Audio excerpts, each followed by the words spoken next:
She boarded the last train with a baby in her arms and a secret she couldn't carry any longer. Moments later, she handed her child to a stranger and stepped off without looking back. What followed stunned everyone. Not abandonment, but a decision rooted in pain, love, and something far more complex. Why would a mother leave her baby with someone she didn't know? Who was the man? And what did he do when the doors closed? This isn't the story you think it is. It's deeper, more human, and by the end, it might just change how you define family. Before we continue with this story, make sure to subscribe to the channel as we have a special story that'll be released soon. The platform buzzed with a low murmur of tired voices and scraping luggage wheels as the last train of the night pulled into the station.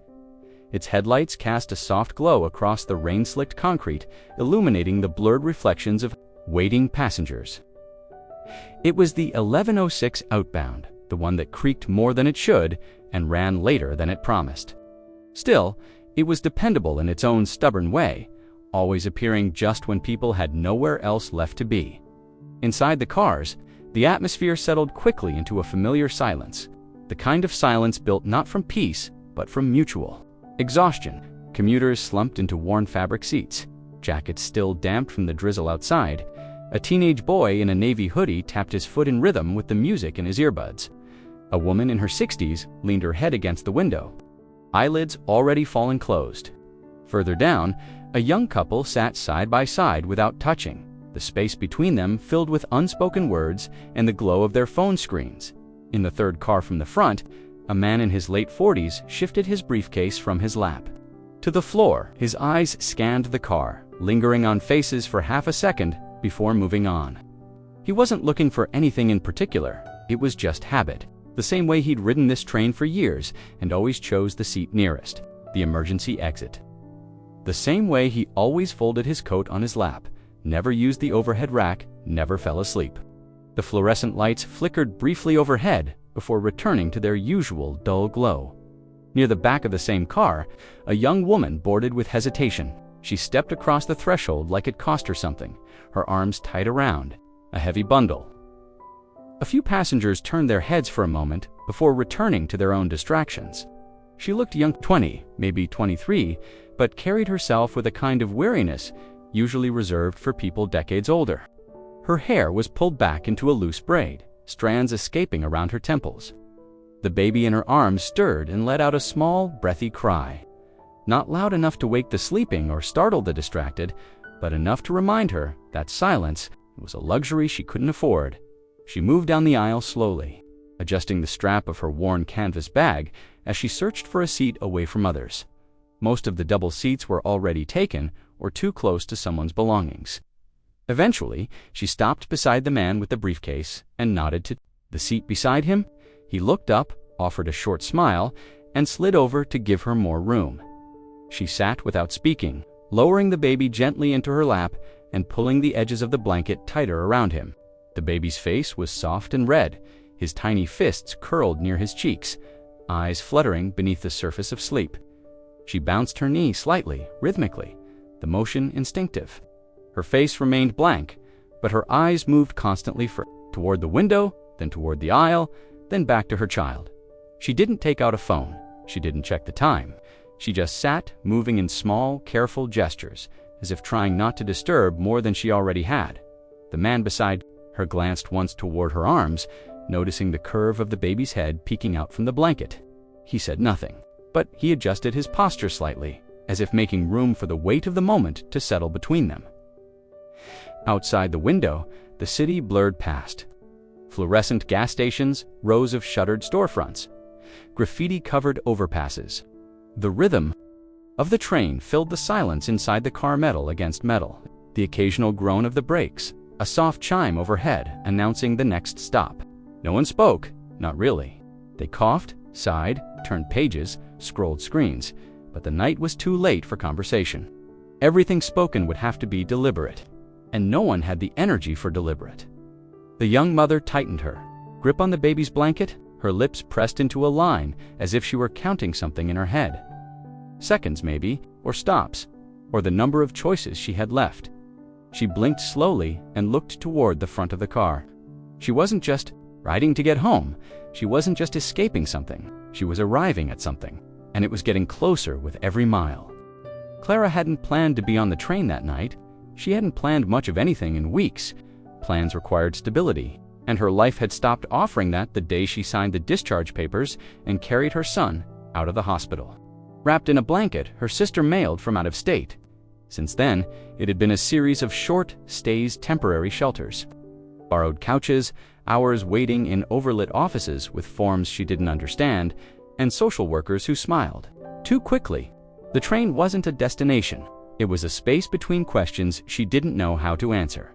She was 23, at least on paper. In her eyes, there were lines that didn't belong to someone so young. Not from age, but from watching. Too many doors close, too many windows rattle shut in her face. Her body was still thin from stress, her arms wiry from carrying a child all day without help. Her fingers were cracked where the cold had crept in during too many nights spent walking. To keep the baby warm, the kind of walking that wasn't going anywhere, just circling blocks until the streetlights turned off and the world forgot to notice she was still awake. Her name was Clara May Riley. The May came from her grandmother, who died before Clara turned 10. The Riley part came from her father, who walked out not long after. Her own mother had followed, not with footsteps, but with absence quiet and consistent. By the time Clara turned 16, she had learned that people could vanish, even while sitting across from you at the same kitchen table. The baby in her arms was the first person who hadn't left. And yet, she had spent every day since his birth wondering if she was doing right by staying. The boy's name was Elias. She had picked it from a page in a library book she'd read, aloud to him when he was still in her belly. It had sounded strong, biblical even, like a name meant for someone who would one day matter in a room full of people who didn't know how hard his life had started. Clara liked that idea. She liked that someone might call his name one day with respect, not pity, not suspicion, not the voice social workers used when they asked if she was okay and already assumed the answer. Elias stirred in her arms. His fingers grasped at the edge of her coat. Clara looked down at him, brushing her thumb gently across his forehead. She hadn't eaten since noon. She made sure of that, even if it meant watering down the formula and pretending she wasn't hungry. There were bottles in her bag, diapers folded in the pocket beside them. One change of clothes, already too small, a copy of his birth certificate, and a sealed envelope she hadn't dared open since the lawyer handed it to her. The envelope had been meant for court. It held records, statements, and a restraining order filed 2 towns over. Clara didn't need to read it.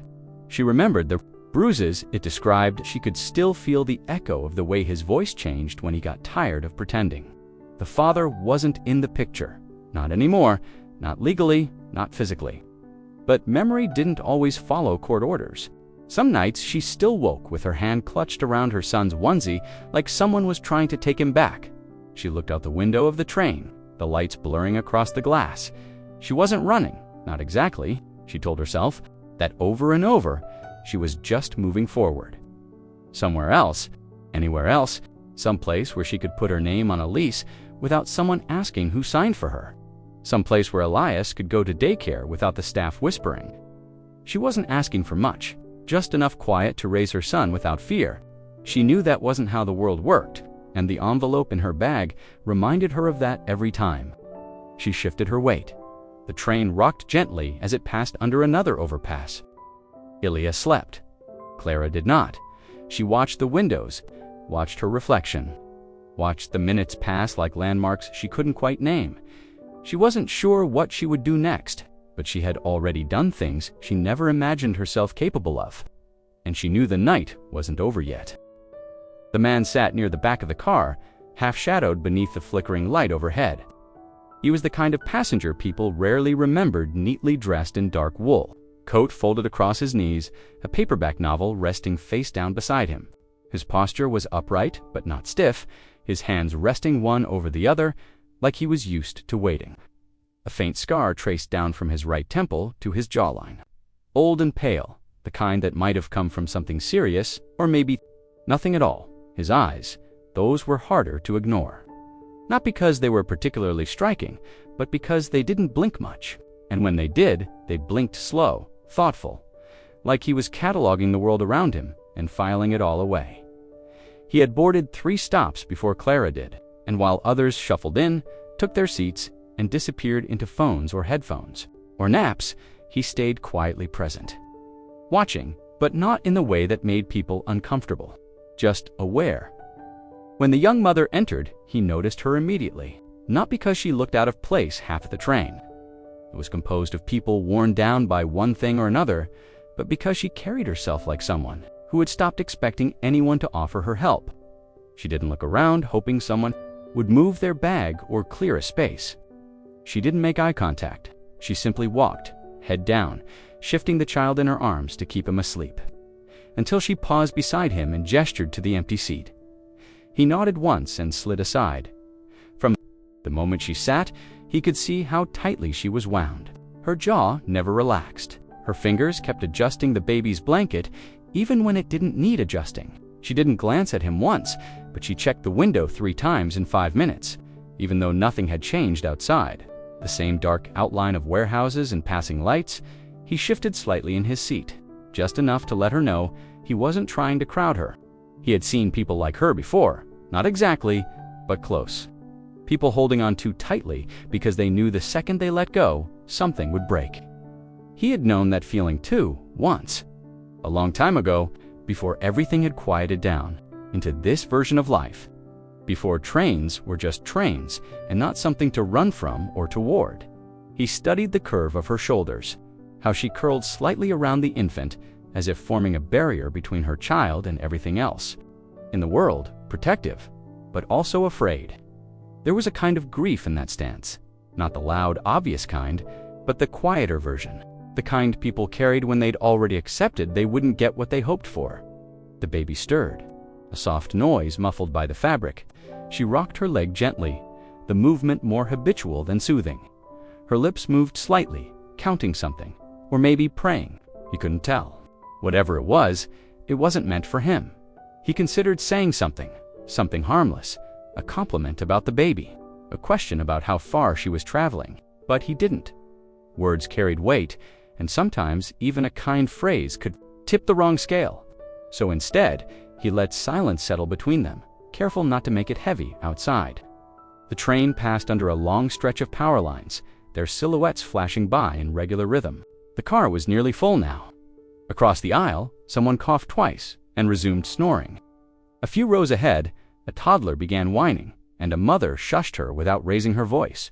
The man turned slightly, just enough to study the profile of the woman beside him. Her eyes were fixed on nothing.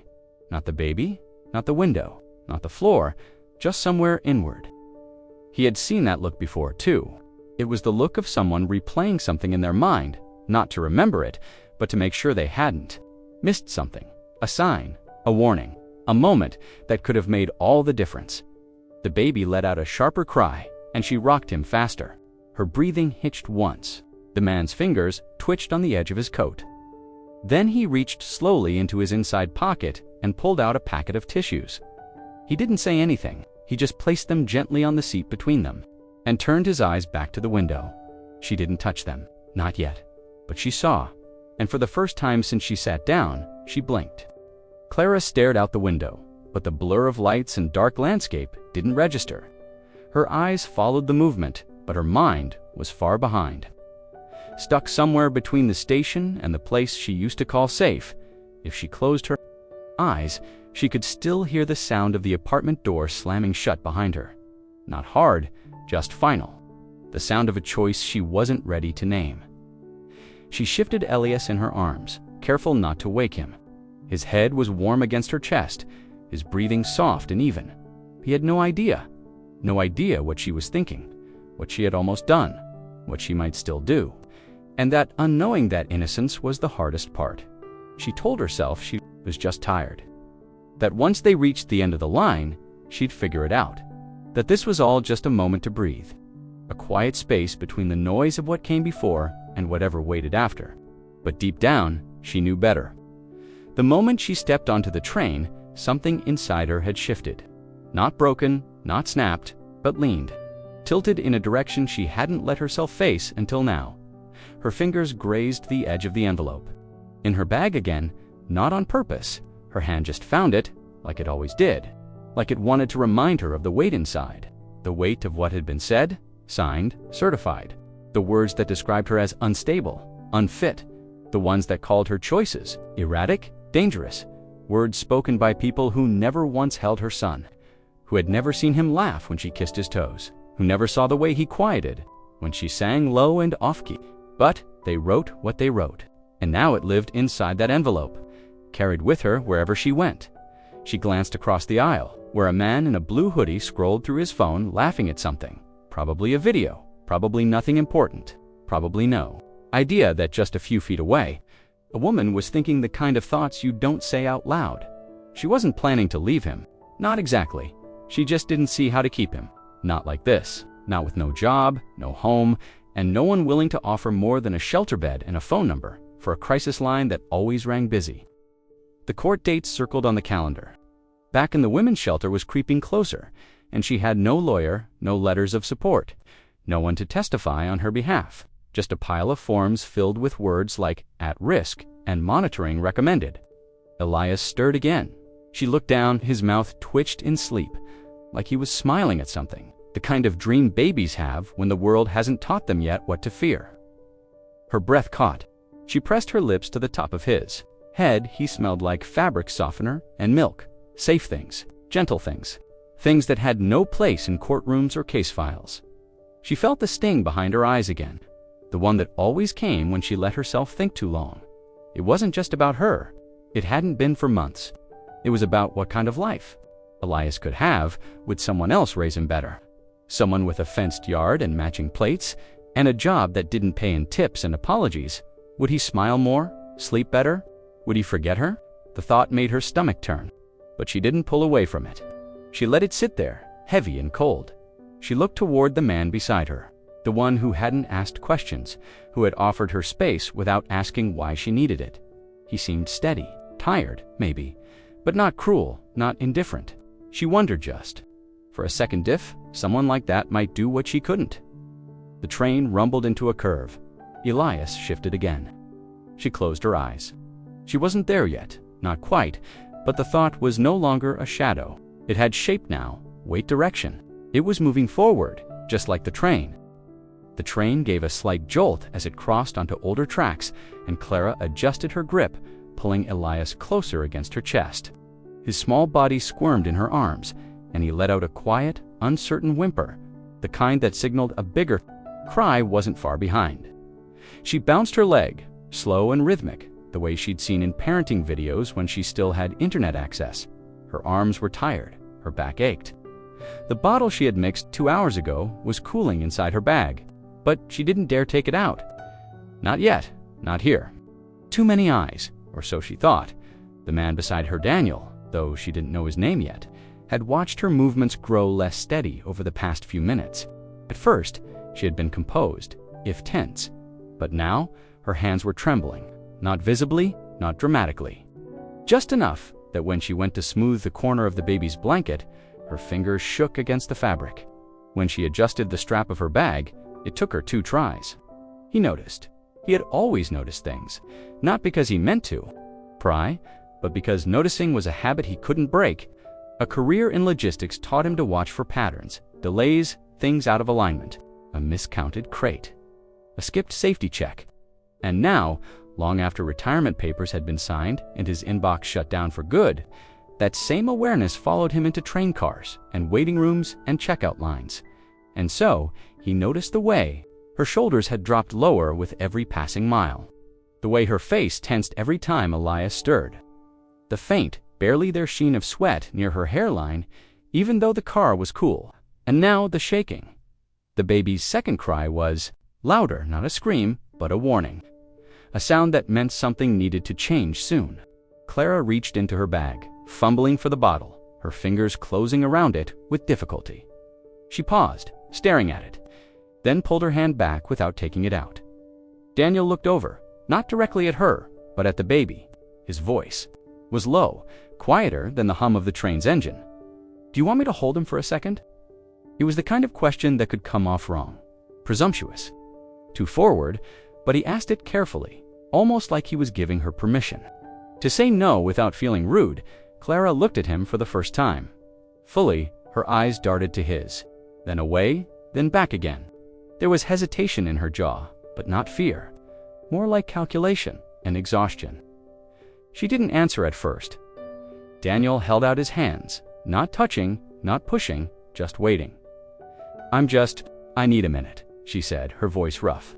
From disuse, he's heavy, and I haven't eaten.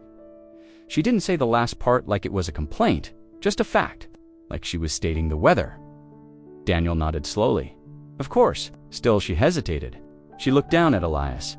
He was fully awake now, lips scrunched, fists flexing. She shifted him again, then without ceremony passed him to Daniel.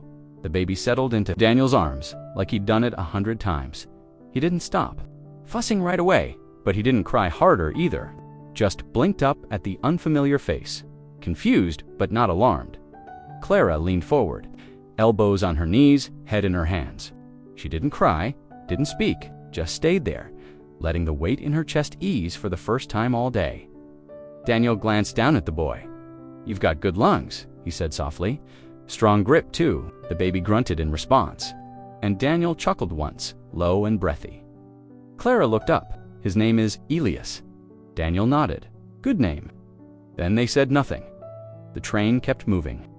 The moment passed like a quiet exchange of something unspoken and important, and in that silence, something shifted not loudly, not completely, but enough to change what came next. Clara sat hunched, her elbows still braced against her knees, fingers pressed against her temples. The hum of the train filled the space where words might have gone.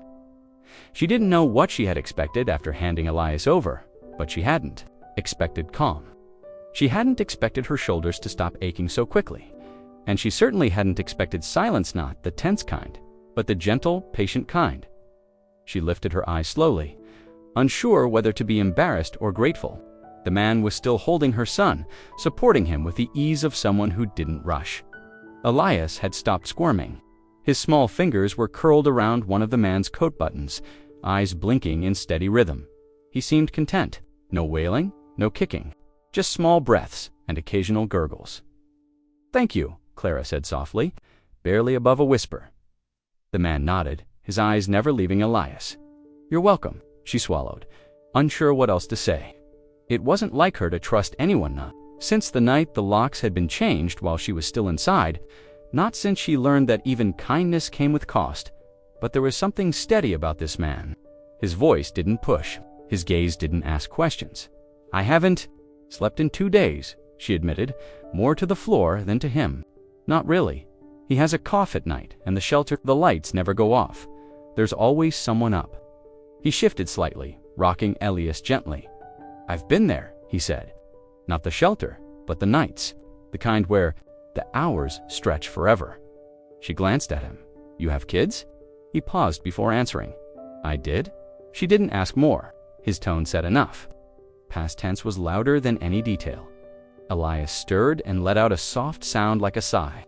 Daniel, though she still didn't know his name, bounced him slightly, almost instinctively. Clara watched, heart tightening. The movement reminded her of someone who had done this before, carefully, with love. She leaned back in her seat, pressing her spine into the fabric. The silence returned, but this time it was easier, not heavy, just full. A few minutes passed. The train stopped at a small station. A handful of passengers stepped off. A few more got on. The lights overhead flickered and steadied. The hum of motion resumed. The man asked quietly. Clara looked over. He didn't offer the question with assumption. It wasn't meant to say she couldn't do it herself, just that she didn't have to at least not for this one stretch of the night. I don't want to bother you, she said. You're not, he replied. His tone didn't change. He didn't smile. He didn't try to make her feel better. He just said it like a fact. As calmly as someone saying the sky was dark, she hesitated, then nodded. He's never liked strangers, she said after a moment, almost to herself. But you, I don't know. You feel quiet. He likes quiet people. The man looked down at the baby and chuckled softly. Then he's got a good eye for character. Clara laughed once, sharp and short, as if her throat had forgotten how. To do it, she covered her mouth with her hand. The man adjusted Elias in his arms. I'm Daniel, by the way, she nodded slowly. Clara. They didn't shake hands.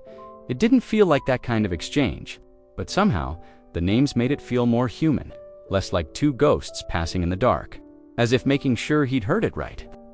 Then, if you need anything, food or just someone to be still for a while, I don't mind. She didn't respond right away. Her hand rested on the zipper of her bag, her thumb tracing the edge over and over. Then, almost too quiet to hear, she said, Would you mind holding him just a little longer?" Daniel nodded. Of course, and in that moment, something in Clara's chest, something rusted shut for months moved, not unlocked, not yet, but shifted, and that was enough. The train rocked slightly as it passed over an old junction, the sound of steel on steel filling the silence that had settled between them. Clara's fingers were still wrapped tightly around the strap of her bag, even though she wasn't going anywhere. She stared down at the floor, at the scuffed rubber lining between her shoes, trying to slow her breathing without making it obvious. She wasn't sure what she was thinking, or maybe she was. Maybe the thought had been waiting for this moment. Stillness, this stranger. This silence that finally let her think past survival. Daniel had shifted Les into a more comfortable position. The baby now slept with one hand curled against Daniel's collarbone, his breathing soft and rhythmic.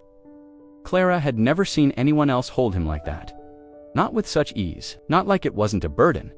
She hated herself for noticing, hated how good it looked, hated that her arms ached in a way that wasn't just physical anymore. She glanced at the clock above the train door, just past midnight. Her stop was approaching 2 more stations. She'd told herself she'd get off, find a bench, maybe feed Elias again, maybe walk a few more blocks until she found something open. She didn't have anywhere to go, not really, not unless you counted a name scribbled on a flyer for a transitional housing program. That stopped taking calls after 5 p.m. Her eyes drifted to Daniel's hands. They were steady, not young hands, but sure ones. No trembling, no fidgeting. Impatience, just quiet care. She swallowed hard. I need to use the bathroom," she said suddenly, too loud for the car's stillness. She immediately regretted the volume and lowered her voice. "Would you mind holding him just a little longer, just for a moment?" Daniel looked up at her, not surprised, not suspicious, just listening. "Of course," he said simply. Clara hesitated, not because she didn't trust him, not exactly, but because part of her couldn't trust herself. Her legs felt stiff. As she stood, like they were questioning what she was doing before her brain could catch up. She looked down at Elias one last time. He didn't stir. She pressed her palm lightly to his back, then let it fall. "I'll be right back," she murmured. Daniel nodded once. Clara walked past him, past the seated passengers too tired to care. Past the row of silent windows reflecting versions of herself she didn't recognize. She didn't go to the bathroom. She just kept walking.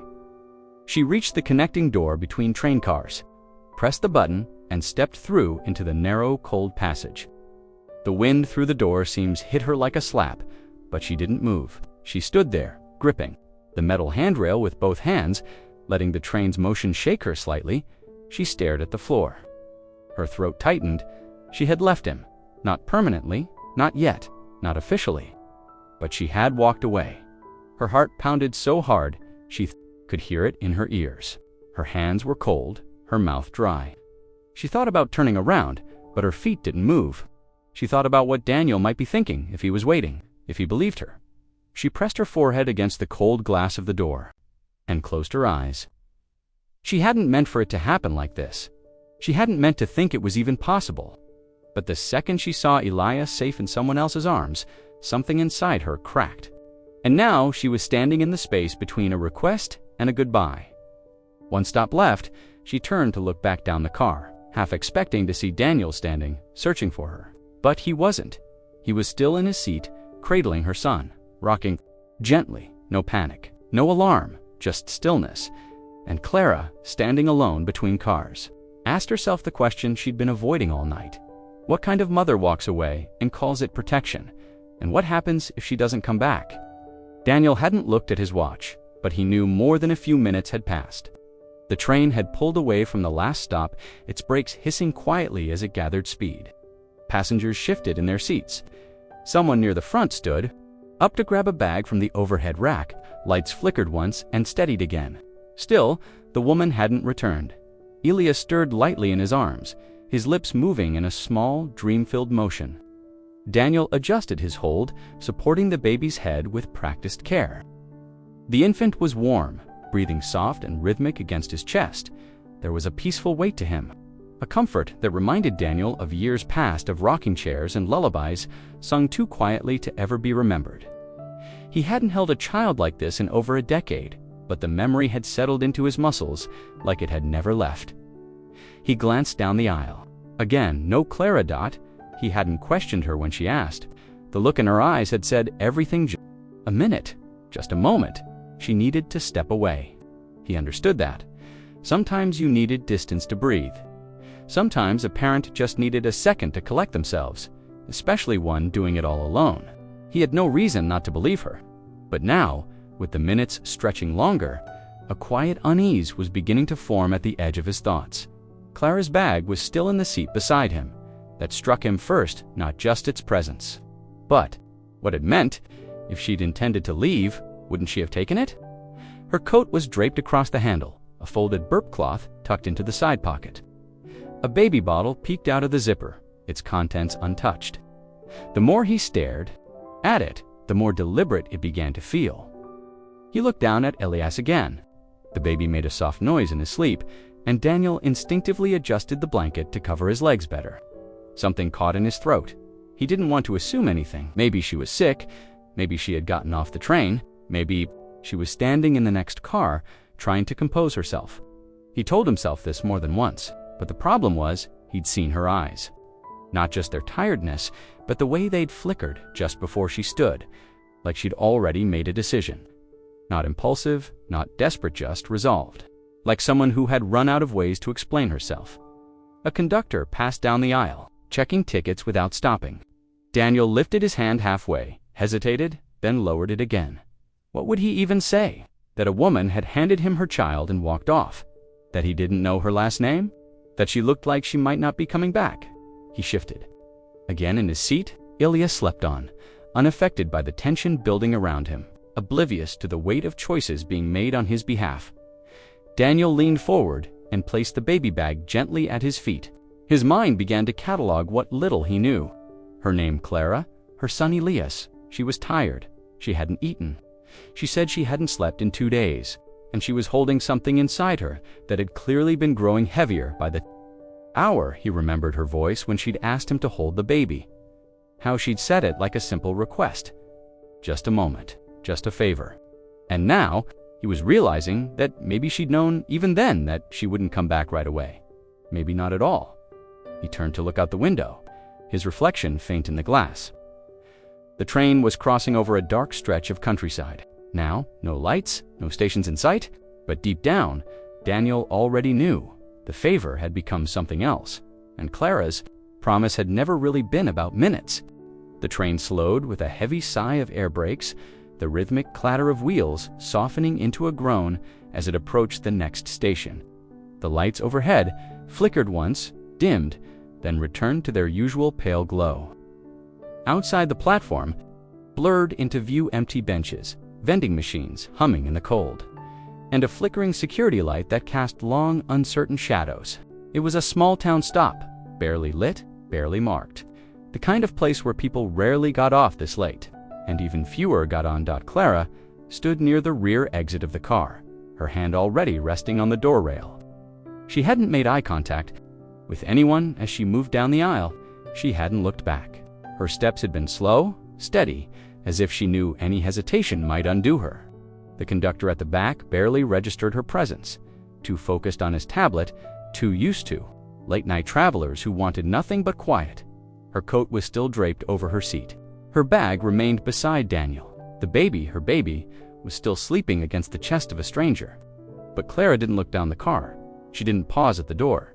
She simply watched the platform rise into place as the train came to a complete stop. Her heart pounded so hard she could feel it in her wrists. Her palms were damp, her breathing short. She told herself again that she wasn't running. This wasn't abandonment. She wasn't leaving forever. She just needed distance. A step back to think. A step away from all the noise, the sleepless nights, the questions that never had answers. She could come back on the next train, the one after. She could change her mind. But in this moment, with the door sliding open and cold air rushing in, all she felt was a thin thread pulling her forward. She stepped onto the platform. Her shoes hit the concrete like it mattered, like the sound meant something. Final, she walked a few feet away, from the door, past the yellow line, toward the edge of the platform where no one stood. Her hands went into her pockets. Empty. She hadn't planned this, not like this. But she also hadn't stopped it. The train doors remained open for 20 seconds, maybe 30. The kind of window that offers just enough time for doubt if someone is looking for it, but Clara didn't move. She stood there, looking not at the train, but past it into the quiet dark beyond the station where the trees stood bare and still. Inside the car, Daniel turned his head. The subtle shift in air had caught his attention. He glanced toward the rear doors, then to the window on his left. He saw a figure, a woman, standing alone on the platform, small shoulders hunched. Still, he blinked once, twice, his mind caught. Up with his eyes, Clara dot, the realization hit with the same slow weight as a storm rolling in. He looked down at Elias still sleeping, still tucked in the crook of his arm. Fingers curled loosely against the collar of Daniel's coat. Daniel's hand went to the baby bag beside him, her coat, her things, everything except her dot. The doors began to close. Clara didn't move. Daniel stood halfway, then sat back down. There was no time to reach her now, and even if there were, what would he say? What could he say to someone who had already made this kind of decision before she stood? From her seat, the train jerked forward. The platform began to slide past. Clara didn't look at the window.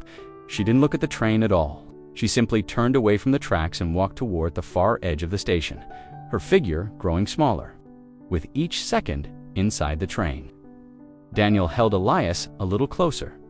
The stop faded into the night behind them, and nothing felt the same anymore. The doors shut with a low hiss, sealing the car with a finality that was felt more than heard. The train jolted softly, then began its slow lurch forward, pulling away from the dimly lit platform. Daniel remained seated, his arms still cradling the child, his eyes fixed on the empty spot Clara had just vacated. He half expected to see her rushing back into view, hand raised, breathless from a moment of hesitation. But the platform stayed still. She didn't come back. A silence fell over him that was different from the quiet of before. Not peaceful, not restful. This silence was thick with something unfinished, something just out of reach. Elias shifted in his arms, his lips puckering, slightly before opening into a soft cry, not loud, not frightened, just searching. Daniel looked down. The baby's face had begun to scrunch, his hands twitching under the folds of the blanket. The cry came again, this time with more certainty. Not pain, not hunger, just the instinctive sound of absence, a sound that recognized the missing rhythm of a mother's body. Her scent, her voice. Daniel tightened his hold without thinking, rocking slowly side to side, the way he had decades ago when his own son was this small. But this was not his child, and the woman who had handed him over without formality. Mind raced, but there was no template for what had just happened. People forgot things on trains all the time. Umbrellas, briefcases, groceries, but not children, not like this, not wrapped in silence, not with so little said and so much implied. He looked toward the end of the car again. Nothing, no one. The doors were sealed. The next stop wasn't for another 20 minutes, and even then, he had no way of knowing where she might have gone, or if she'd even be waiting. The baby's cries grew louder, restless, confused. Daniel reached into the bag at his feet, pulling out a small bottle. It was still cool, but not cold. He tested the temperature on the inside of his wrist, just like he remembered.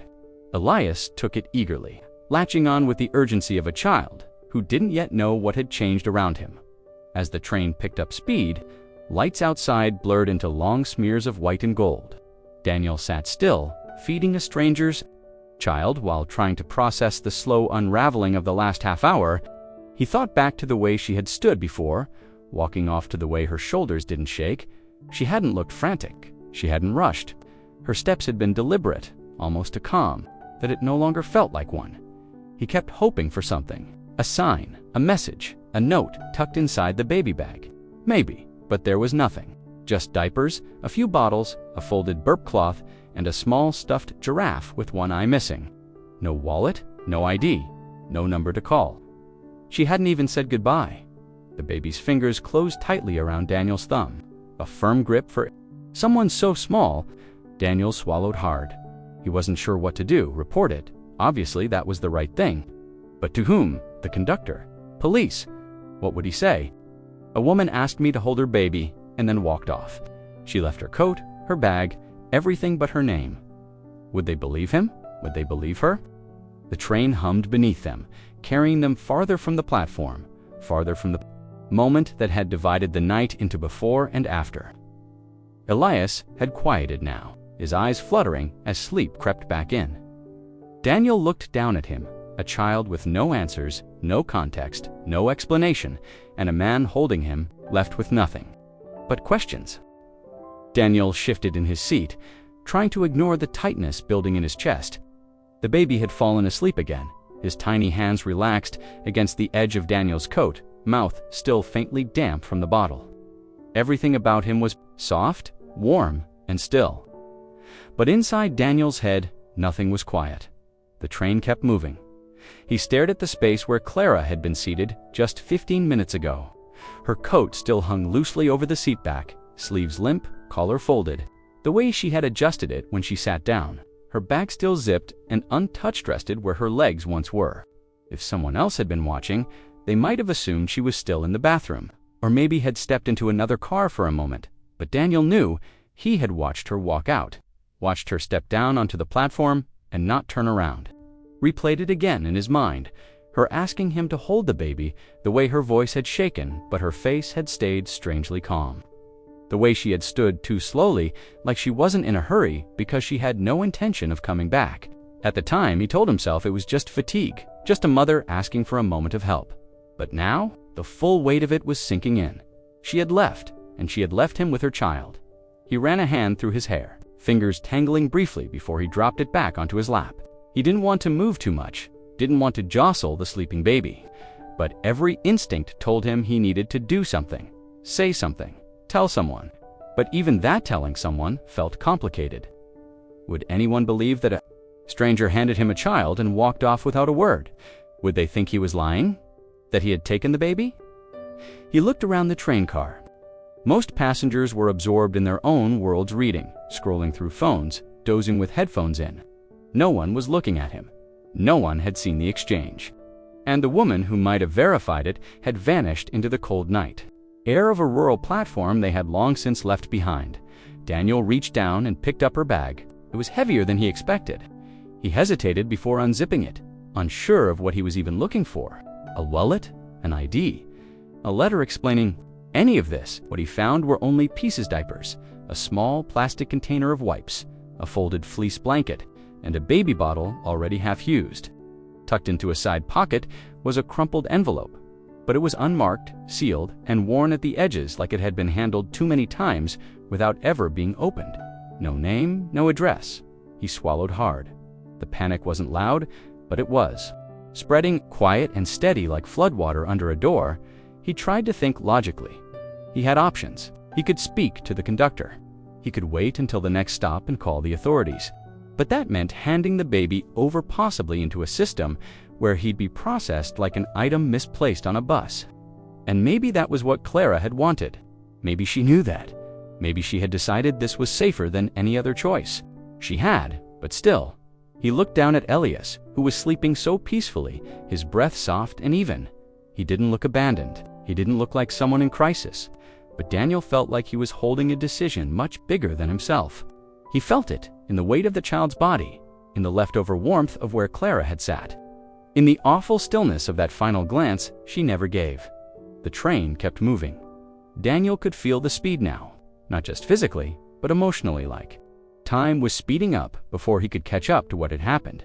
He had never expected this, never wanted this. But he was in it now, and no one was coming back. Elias stirred again, his legs kicking lightly against Daniel's forearm as he stretched in his sleep. The motion caused the blanket to shift slightly, folding back from the edge of the baby's side. Daniel instinctively adjusted it, making sure the fabric covered his small feet. As he did, his fingers brushed something stiff tucked deep between the layers. Not fabric, not baby clothes, paper. He paused, then reached into the fold and pulled it out. A small note creased down the middle, worn at the corners, as if it had been folded and unfolded many times before. Daniel stared at it for a moment, afraid of what he might read, but more afraid of what he might not. His fingers shook slightly as he opened the paper. The handwriting was small and neat, written in blue ink, the strokes deliberate, not rushed, not frantic, but firm. Decided, he read the first line, and his breath caught. If you're reading this, then I did what I told myself I wouldn't. There was no name, no signature, no explanation of who the reader was meant to be. Just the voice of a woman trying to shape her chaos into something legible. I've been holding him every day since the moment he was born, but today I couldn't anymore, not because I don't love him, but because I do. Daniel's throat tightened. He looked down at Elias, still sleeping, oblivious to the words his mother had left behind. His name is Elias. He likes music. Not lullabies, actual music. Rhythm, beat. He likes being held more than anything. If he cries, it's because he needs to know someone is there. Just let him hear your voice, and he'll settle. The next lines were harder to read, not because the handwriting had changed, but because Daniel's eyes had begun to blur. I don't know what kind of person will find this. I don't even know what I'm hoping for. Maybe just someone kind. Someone still standing when I can't. He paused, closed his eyes, and then continued. I've asked for help. Too many times. Shelters are full. The state has rules. The father's name is on paperwork I can't get erased. I tried, the stay I did, but there comes a point where even love isn't enough to protect someone from you. From your life, from what it becomes when all the doors close. Daniel exhaled slowly, the paper trembling between his hands.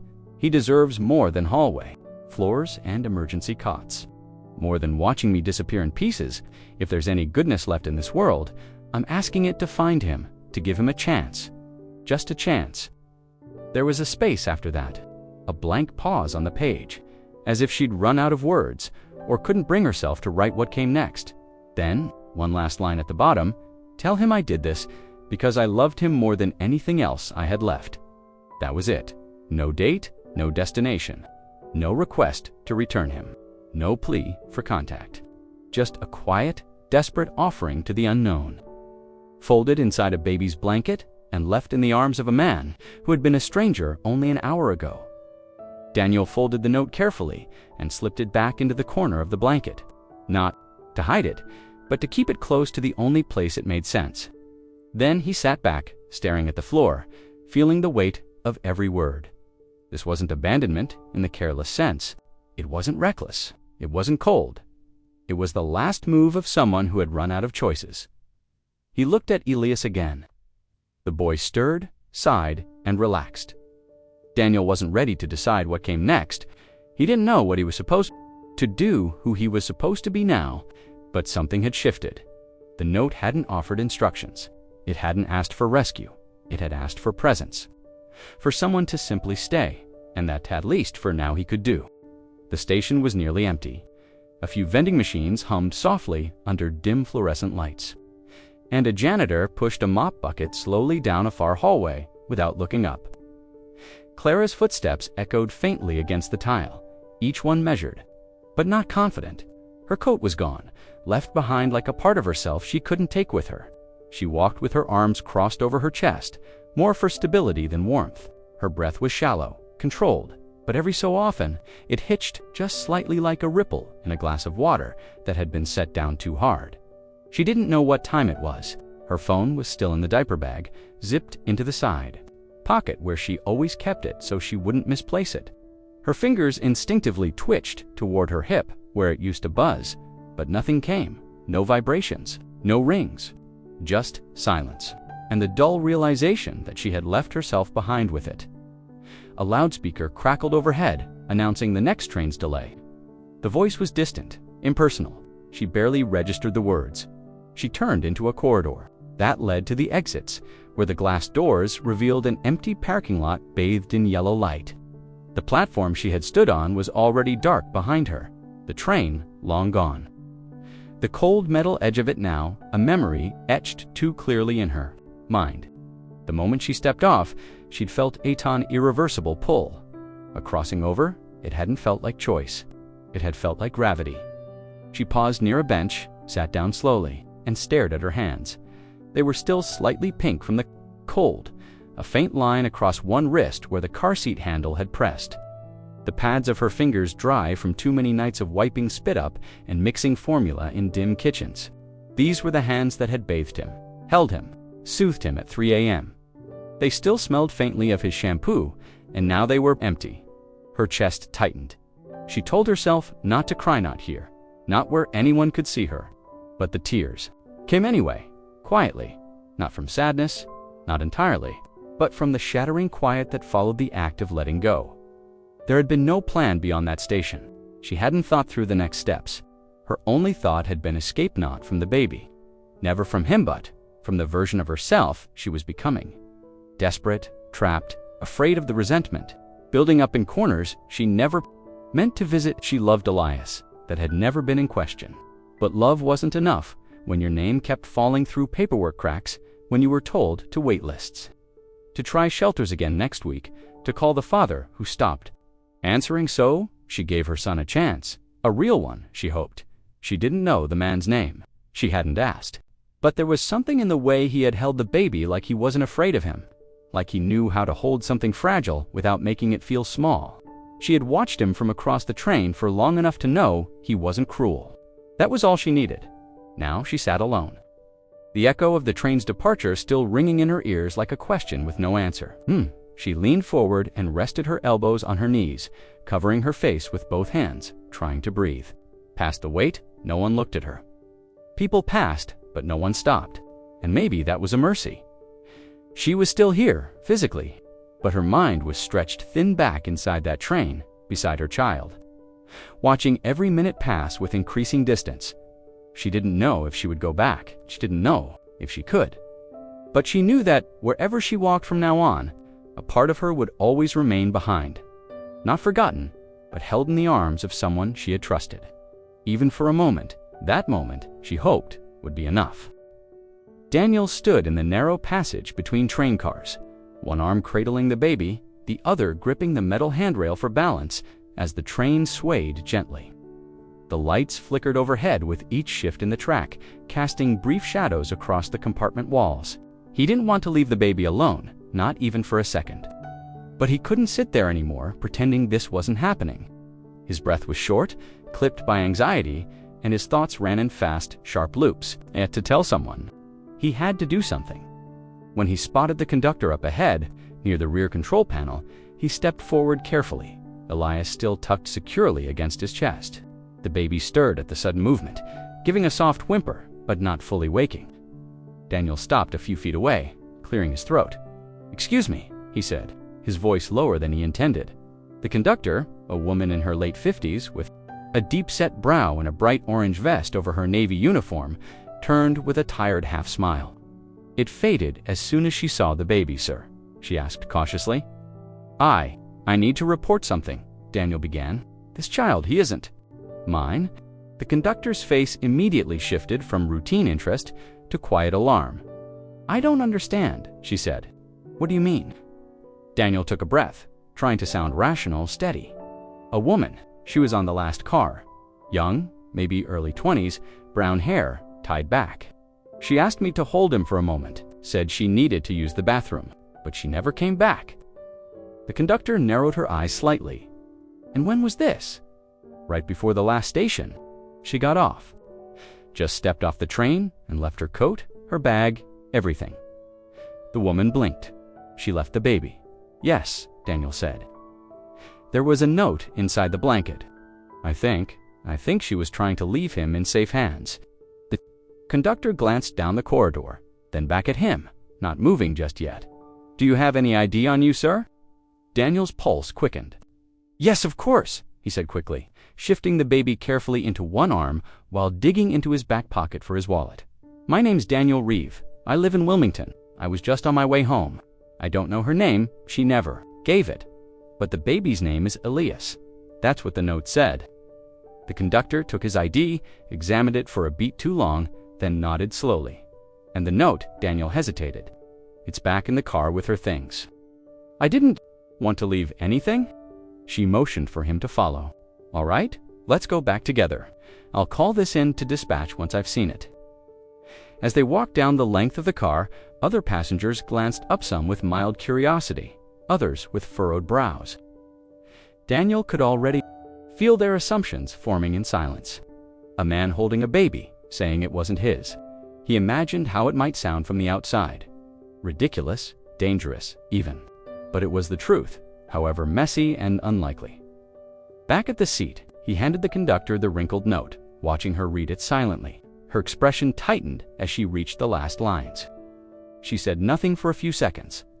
I'll call this in, she said finally, her voice lower now. We'll need to notify child services and the station police at the next stop. They'll probably want to speak with you. Of course, Daniel replied, adjusting Elias gently. The conductor paused. You're sure she's gone? You saw her leave? Daniel nodded. She walked off, never looked back. She gave him a long, unreadable look. Then she turned and spoke into her shoulder radio, requesting immediate contact with Central Command. As her voice echoed through the train's narrow walls, Daniel sat back down, Elias beginning to stir in his arms. The baby blinked slowly, then curled against his chest again, unfazed by the chaos around him. But for Daniel, everything had changed, and no one, not even those now trying to help, could make full sense of the story he was trying to explain. The train rumbled beneath Daniel's feet, its motion steady, unbothered by the storm it carried within one of its cars. He sat again in the corner seat where it all began, Elias now wide awake, gnawing softly on a corner of the blanket. The note lay open across Daniel's knee, its folds pressed flat. The ink slightly smudged where his fingers had gripped it too tightly. He had read it twice already, but something about the last few lines kept pulling him back. If there's any goodness left in this world, I'm asking it to find him. The wording lingered, not like a plea from someone who had made a careless decision, but from someone who had fought harder than she ever should have had to. The paper wasn't dated, but the handwriting had moments of unevenness, like some words had been written through trembling. Daniel looked again at the earlier lines, this time reading them slower, noting the things she didn't say.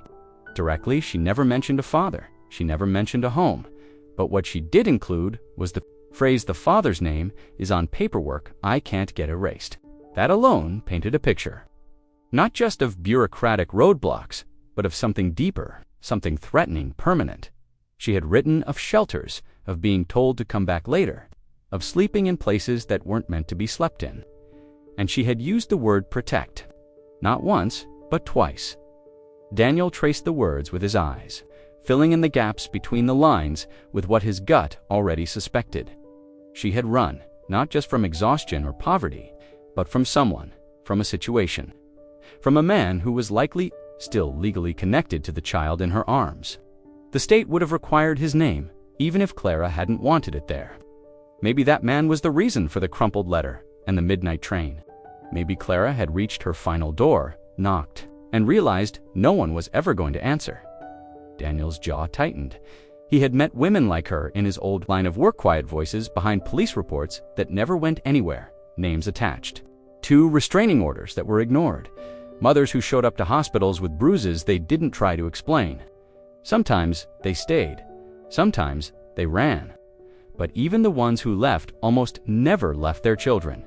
That's what made this different. This wasn't abandonment. It was a handoff, carefully, painfully orchestrated, one step short of collapse. He picked up the note again, rereading the part about Ilieza's cries and how to comfort him. Those weren't the words of a mother walking away forever. They were instructions from someone who still wanted to be close, even if she couldn't be present. And then there was something else he'd overlooked earlier, a sentence written along the margin, almost like an afterthought. If he ever asks, tell him I used to sing to him when no one else could hear us. It struck Daniel in a place he didn't expect. That sentence, simple and quiet, held the kind of intimacy no abuser could fabricate, no stranger could pretend. It was memory, layered into music, the sort of bond formed in the long, dark nights when only a mother and her baby knew how close the edge truly was. He looked down at Elias. The boy had begun to drowse again, his eyes fluttering half closed. His hand rested against Daniel's chest, small and warm. This child had no idea what decisions had been made for him tonight, nor what danger he might have escaped. But somewhere, just beyond the next few towns, the woman who loved him was walking away from everything she had, left including herself. Daniel folded the note once more and tucked it into his inside coat pocket. He would carry it now, not just as evidence for the authorities, but as a map frayed and uncertain of a mother's past too heavy for her to bring with her. The city was never truly quiet, but that night it felt different. Clara walked beneath flickering streetlights, her arms folded across her chest, the chill biting at her thin shirt. Cars passed without slowing. A man on a bike coasted past, humming. To himself, neon signs buzzed above shuttered stores, casting fractured pink and blue light across the wet pavement. Everything kept moving. Everything except her. She wasn't sure how far she'd walked since leaving the station. Her legs ached, but she didn't stop. Resting felt dangerous. If she sat down, she might think too much. And if she thought too much, she might turn back. She kept walking instead, one foot after the other, through a city that hadn't noticed she'd given something away. It wasn't supposed to feel like this. She had imagined the moment over and over in her head in the days leading up to it. She thought there would be relief, or grief so loud it would drown everything else out. But instead, there was only silence. Not the comforting kind. The kind that presses in on you, that makes every noise, the click of her shoes, the hum of traffic feel like it doesn't belong. She was in a city full of people, and yet she had never felt more outside of it all. Clara turned onto a side street and stopped beneath a rusted awning. Her hands were trembling again. She didn't know if it was from the cold or the exhaustion or something deeper that had no name. Her fingers curled into fists. She tried to breathe. She had left her baby. The words rolled around her mind like loose stones. She had left him, handed him to a man whose name she didn't know, on a train she hadn't planned to board until the day she did.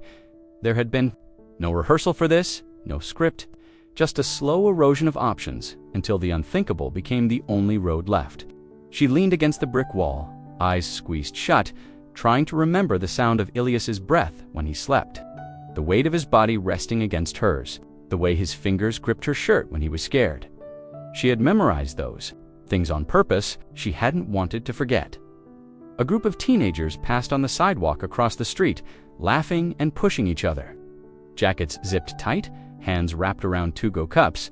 They didn't see her, or if they did, they didn't care. Clara wondered if she looked like someone who had just made a decision she couldn't undo, or if she looked like every other person the city tried not to see. She pushed off from the wall and kept walking. Somewhere behind her, the train had moved on. She told herself he was safe, that the man wouldn't hand him off to strangers or leave him somewhere out of fear. She had chosen him for a reason, even if it was only instinct. There had been something in the way he looked at Elias like. He saw the child, not just the inconvenience. That had been enough. Clara passed a closed cafe, its window fogged from the inside, the menu board still advertising yesterday's soup. Her reflection appeared faintly in the glass drawn, tired, older than she barely recognized herself. She had started running months ago, first from a name on a lease, then from a hand that didn't stop when she said no, then from the people who told her to stay until it got better. It hadn't, and so she had let go, not of love, but of the chance that love alone could protect her son from a world that didn't listen. She turned down another street, searching for nothing in particular. There was nowhere to be now, no one waiting, just the long, sleepless night ahead and the quiet hope that one day, somehow, he might understand. Not today. Maybe not ever. But the silence she carried with her wasn't empty. It was filled with everything she couldn't say. The baby's soft cries had returned, no longer the sharp wails of distress, but the restless sounds of discomfort. Daniel shifted Elias gently in his arms, trying to calm him, but it was clear the boy was growing hungry. His small fists clenched, and unclenched against Daniel's chest, his body squirming slightly, his mouth turning toward the air in search of something familiar that wasn't there. Daniel rocked him slightly, whispering in a voice he hoped sounded soothing, but it was. Clear he was out of his depth. The other passengers were beginning to notice. Most tried not to stare, but their glances grew more frequent, a few eyebrows raised, a few whispers exchanged across the aisle. Daniel caught fragments. Is that his? Did you hear what happened? enough to know speculation was spreading faster than facts. He didn't blame them. A man holding a baby he couldn't calm, saying he didn't know the mother, offering a story that sounded more like fiction than reality, it was the kind of thing people didn't want to believe could happen. "Excuse me," came a voice from behind him, soft but steady. Daniel turned to see an older woman, her gray hair tucked into a simple braid down her back, standing a few feet away. She wore a navy cardigan buttoned to her neck and sensible shoes, the kind that didn't slip on. Wet platforms. There was something immediately calming about her, the way she stood, the way she looked, not at him, but directly at the child. "I'm sorry to interrupt," she said, "but I was a pediatric nurse for 30 years. Would you like some help?" Daniel hesitated. He had no idea who she was, but he also knew what Elias needed wasn't something he could fake his way through. The baby was starting to cry again, louder now, more insistent. He nodded quickly. "Please." She stepped forward, her movements smooth and practiced. "May I?" she asked, gesturing toward the baby. Daniel handed Elias over carefully, watching as the woman adjusted her arms automatically, supporting the boy's head and back with quiet confidence. Elias responded instantly, his body relaxing slightly, his cries softening. She bounced him gently as she spoke to him in a quiet, rhythmic voice. "It's all right now. Just a strange day, isn't it?" Daniel watched, both relieved and oddly emotional. The woman had done in seconds what he had failed to do in 20 minutes. Elias turned his face into her shoulder, still fussing but quieter. "Now, I'm Daniel," he said, feeling the need to say something. She glanced up and smiled faintly. "Miriam?"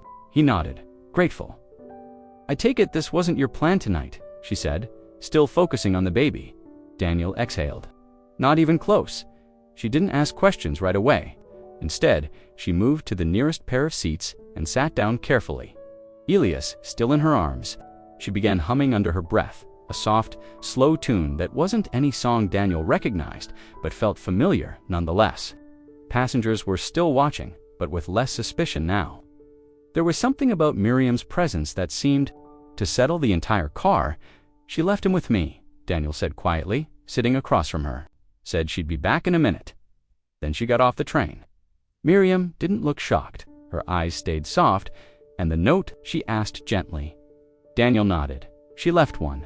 It explained some of it, not everything. Miriam looked down at Elias, now almost asleep again. "She trusted you," she said. "That's not something a mother does lightly." Daniel looked out the window, not sure how to respond. The lights of another town were beginning to appear in the distance. He had no idea what would happen when they stopped. But, for the first time since it all began, he wasn't carrying it alone. Miriam continued to rock the baby, and for the first time in what felt like hours, the train felt still. Daniel sat across from Miriam, watching Elias breathe slowly against her shoulder. The baby had finally fallen asleep again, his small body curled inward, thumb resting near his cheek. The motion of the train was rhythmic beneath their feet, but Daniel's mind refused to settle. The conductor had already radioed ahead to the next station. Authorities would be waiting. Child services would likely be notified. They would ask questions, take statements, file reports. It was what the system was built to do, but something about it didn't sit right. He looked at the baby again, not just a child, but a person who had been handed off in trust, not thrown away. Clara hadn't vanished out of carelessness or cruelty. She had chosen someone, chosen him. That decision wasn't random. It was deliberate, personal, and desperate. Daniel kept going back to that moment on the platform when she turned to leave. She hadn't run. She had walked slowly, without panic, like someone resigning to something already too far gone to fight. He exhaled, pressing his fingers against his temple. The folded note still sat in his coat pocket. Every time he touched it, it felt heavier. Across from him, Miriam adjusted her hold on Elias, her face calm but alert. She watched Daniel carefully. "You're not sure what to do next." Daniel nodded slowly.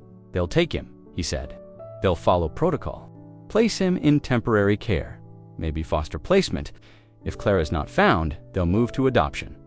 That's what happens." Miriam didn't reply right away. She looked down at Elias and brushed her thumb gently along the side of his face. "She didn't abandon him," Daniel added, more firmly now. "This wasn't the same thing." "No," Miriam said quietly. It wasn't. Daniel leaned forward, his elbows on his knees.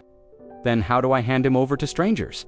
Fill out a form and just walk away, not knowing what happens to him next? Miriam was silent for a moment, then met his eyes. You don't have to, Daniel blinked. What?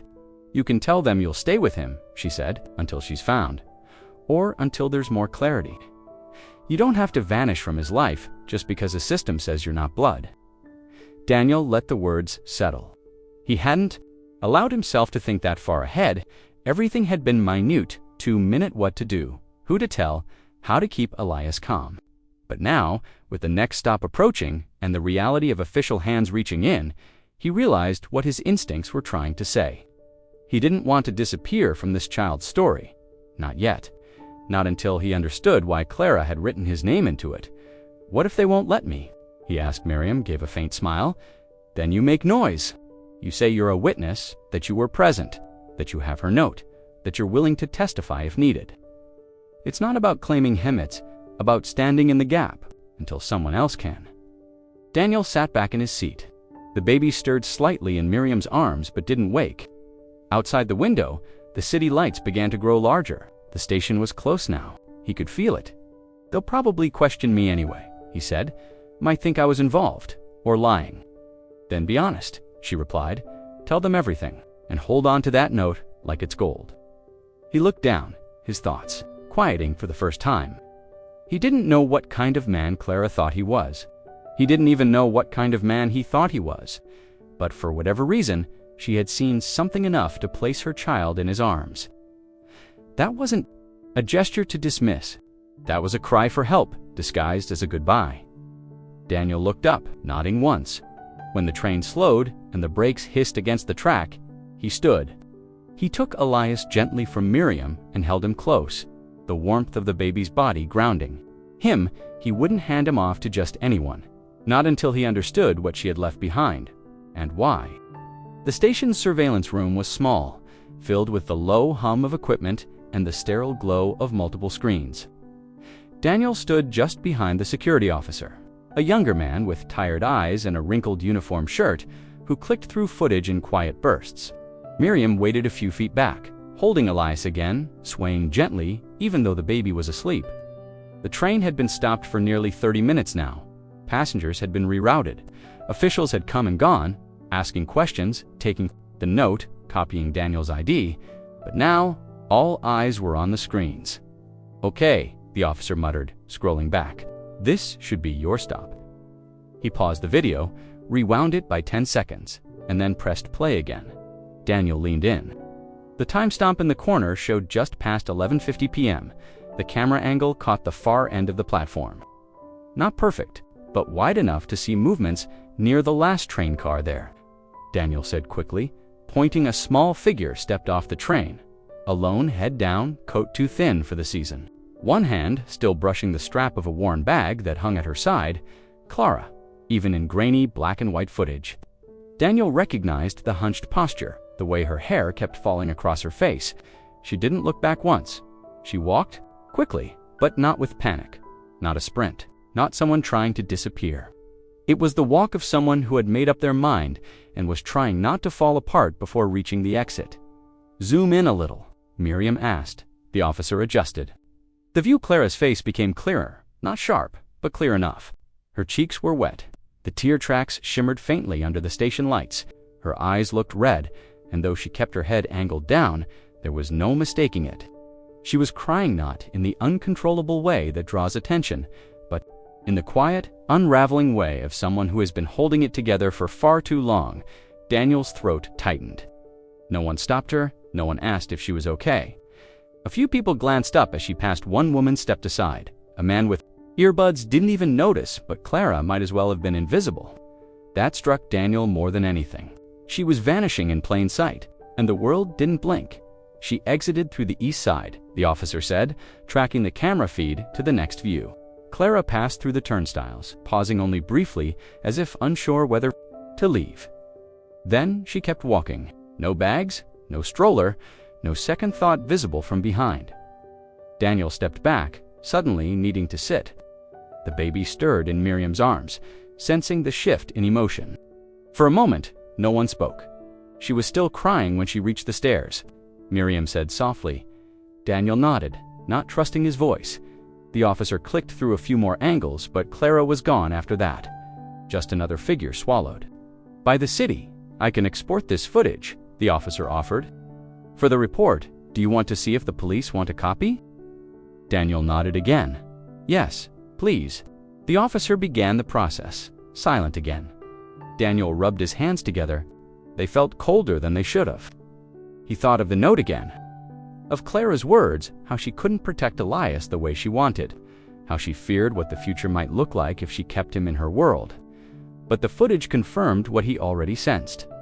She didn't leave because she stopped loving him. She left because she couldn't find a safe way to stay. It was easier to call it abandonment on paper, easier to list it as a child left behind. But anyone who had seen that footage, anyone who had seen her face knew the truth was more complicated. She wasn't walking away from her son. She was walking away from what might have hurt him, and, in doing so, she left behind footprints no one else would have seen unless they were paying attention. Daniel stood just outside the station. Elias bundled against his chest in a loaned carrier from the emergency services staff. The night air had cooled, and lights from the surrounding city pulsed quietly in the distance. The footage from the security cameras replayed in his mind Clara's tear-streaked face, her hurried steps. The way she hadn't looked back, he couldn't shake it, couldn't leave it there. The baby's soft breath against his shirt reminded him that she hadn't vanished without reason. She had made a choice, one that deserved more than paperwork and procedural handoffs. He looked down at Elias, who was now asleep again. His tiny mouth opened slightly, one hand curled against Daniel's jacket.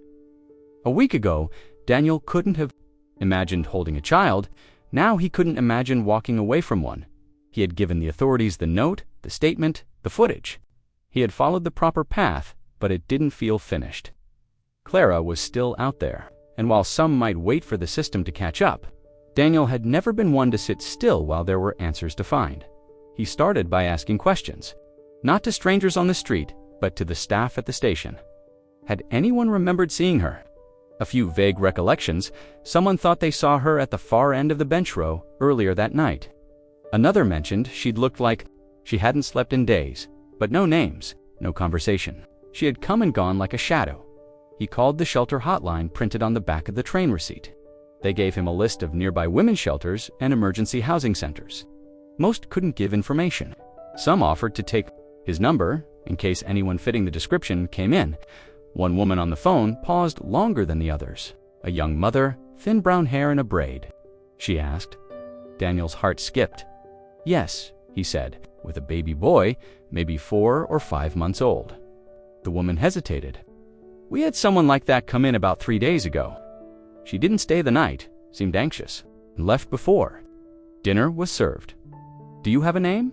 Daniel asked. She only wrote C on the intake form, no last name. He thanked her. It wasn't much, but it was something. Clara had been here. She was staying in the city, or at least had passed through recently. That meant she hadn't fled far yet.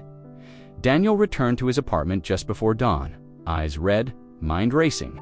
He laid Elias down in a borrowed crib and sat beside him, staring at the note again. The handwriting was neat, but pressed too hard into the paper. The words were careful, rehearsed. At the bottom, she had written, I only ask you to keep him warm tonight. Please, I'll try again tomorrow. Try what? Try to come back. Try to disappear more completely. The note didn't say dot. Over the next 2 days, Daniel visited parks, shelters, churches, places where a young woman might go to disappear without truly vanishing. He carried a printed photo, a freeze frame of the station footage, showing Clara in profile. Some people looked twice. A man near the cathedral thought he might have seen her sitting on the back pew during Mass. A food truck vendor said someone who looked like her had asked for water and then left.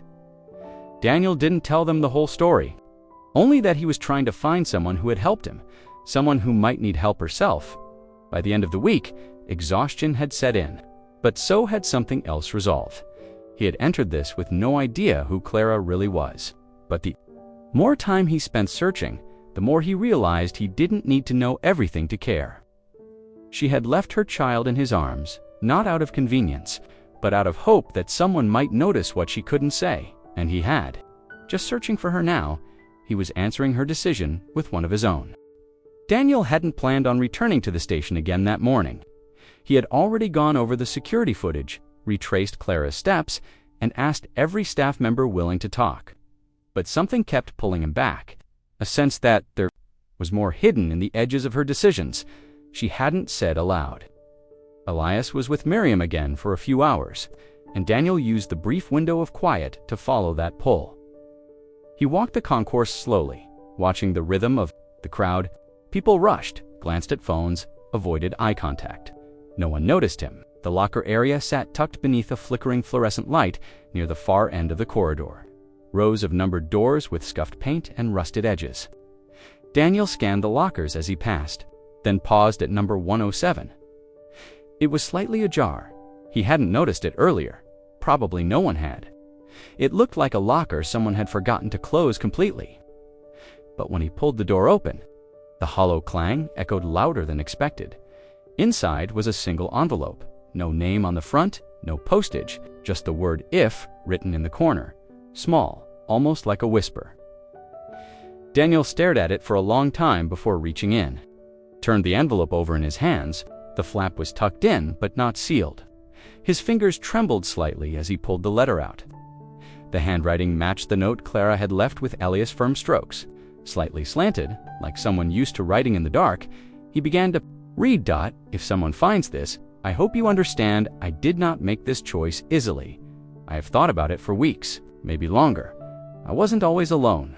I wasn't always scared. But somewhere along the line, things broke too quietly for anyone to hear. Elias is not a burden.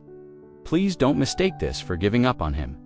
He is everything good in me, everything soft I tried to protect. But I have run out of safe places. To be his mother, and if I stayed, I held on, I feared I would hurt him without meaning to. Not in the way you think, but in the way silence does, in the way fear teaches you to flinch even when no one raises a hand. The man I handed him to, I watched him before I asked. He gave his seat to an elderly woman who didn't even say thank you. He picked up someone's dropped phone and handed it back like it meant nothing. He looked tired, but not hard. I believed, in that one moment, that he might see Elias the way I did, fragile but worth everything. I told myself I would walk away and keep walking, but I left this letter in case I couldn't, in case the guilt chased me back here, in case I sat on a bench one night, afraid to knock on any door. If someone finds this, please tell Elias one day that his mother loved him more than anything else in the world. But sometimes, love is not enough to keep you safe.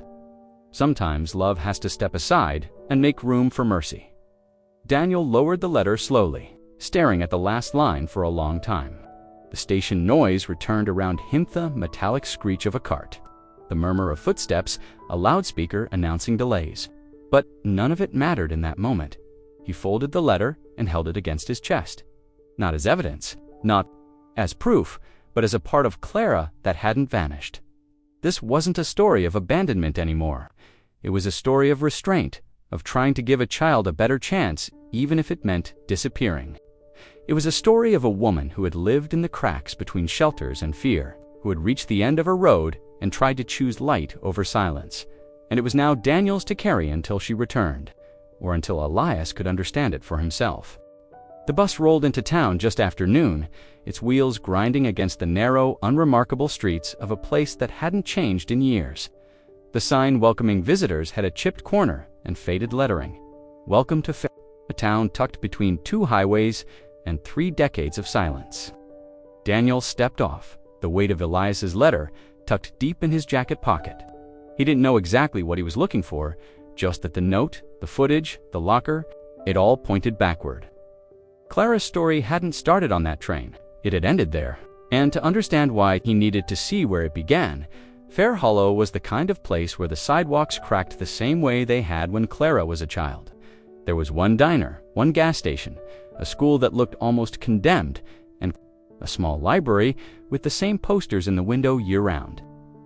Daniel moved quietly, asking questions without drawing too much attention. He learned early that people in small towns talked a lot, but said very little. But there were clues if you listened long enough. At the diner, A waitress named Jeanette hesitated when he asked if she remembered a girl named Clara who might have left town recently. Clara read, she said, drying her hands on her apron. Thin thing, always walked fast. Had a baby last year, I think? Daniel nodded. That's her. Jeanette's voice dropped. She was a regular here before she stopped showing up. Used to sit right there, corner booth. Always ordered the same thing. Never smiled. Polite though scared sometimes. Daniel didn't interrupt.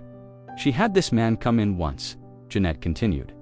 Loud, didn't even sit, just grabbed her arm and talked low like he didn't want anyone hearing, but we all heard. She left with him. Next time I saw her, she had a bruise high on her cheek. Said it was the stairs. Jeanette's lips tightened. We've all heard the stairs. Before, Daniel thanked her and left a tip, though he hadn't eaten. Outside, the wind had picked up a local shopkeeper, pointed him toward the trailer park at the edge of town. Clara's last known address. The gravel crunched underfoot as he walked, through rows of faded trailers. Some were abandoned, others patched with mismatched siding and makeshift repairs. Children's bikes lay half-buried in the grass. Laundry flapped on thin lines between rusted poles. He found the unit, number 14. The door was closed, the windows dark. He knocked twice. No answer. A neighbor, an older woman, watering plastic flowers. Watched him from 2 doors down. When he approached, she didn't ask questions. You looking for Clara? She said before he even spoke. I am. She's not here anymore, the woman said. Gone too? Maybe 3 weeks now? Packed light. Took the baby to, at least that's what I thought. Daniel swallowed. Do you know where she might have gone? The woman shook her head. I don't think she knew, just needed out. That boyfriend of hers, Jason, he was no good, always shouting. Broke. Her phone, once in the driveway, police came. She wouldn't say much, always said she was fine. Daniel asked if Jason was still around. Not lately, she said. Some say he left town, others say he's in lockup somewhere. Clara waited until he was gone, then she left. Smart girl, really. She just waited for her moment. Daniel stood. In silence for a moment, she was trying to disappear, he said finally. The woman nodded. I think she was trying to live. Daniel turned back toward the road. He had come hoping for answers, but what he found instead were the pieces of a young woman who had spent her life learning how to survive in silence, not out of weakness, but because strength looked different in places like this. Sometimes it meant staying.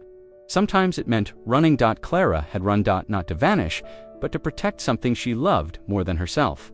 And now that Daniel had seen the town she left behind, he understood the weight of what she carried when she stepped onto that train.